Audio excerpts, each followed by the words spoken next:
Pemirsa, puluhan anak-anak dari Yayasan Lentera Anak Bali dan Yayasan Peduli Kanker Anak Bali diundang Menteri Pemberdayaan Perempuan dan Pelindungan Anak PPPA Bintang Puspayoga ke Nabesima Creative Space di Denpasar, Jumat 26 Januari 2024.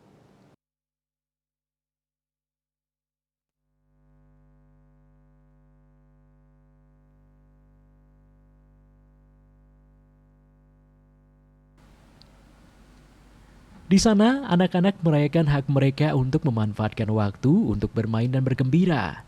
Menteri PPPA menyapa dan berbaur dengan anak-anak yang sedang bergembira mengikuti berbagai permainan edukasi. Menteri PPPA mengatakan kegiatan ini merupakan salah satu bentuk dukungan layanan psikososial untuk anak yang membutuhkan perlakuan khusus AMPK. Fasilitator kegiatan psikososial ini terdiri dari tim ASDEP layanan AMPK dan juga didukung oleh tim psikososial dari Provinsi Bali dan Kota Denpasar. Suasana ini untuk memberi anak-anak tetap semangat karena mereka bukan hanya tanggung jawab orang tua, tapi juga tanggung jawab negara.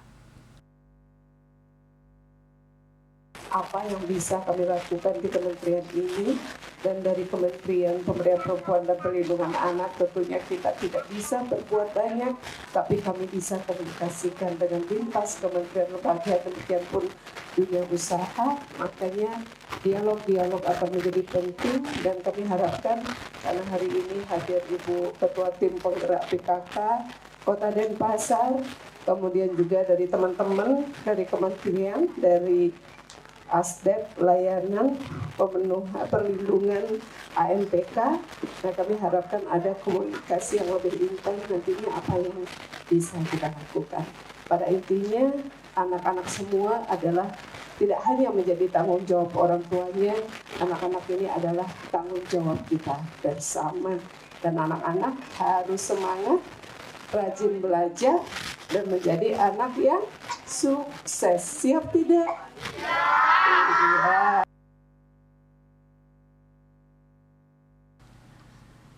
Ada 35 anak dari Yayasan Lentera Anak Bali dan 14 anak dari Yayasan Peduli Kanker Anak Bali serta anak-anak dari Forum Anak Bali.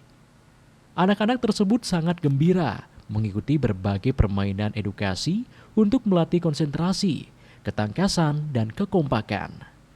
Mereka juga begitu bersemangat mengikuti lomba karaoke lagu anak-anak, dan penghujung acara semua anak-anak mendapatkan hadiah. Biro Hukum dan Humas Kementerian Pemberdayaan Perempuan dan Perlindungan Anak melaporkan.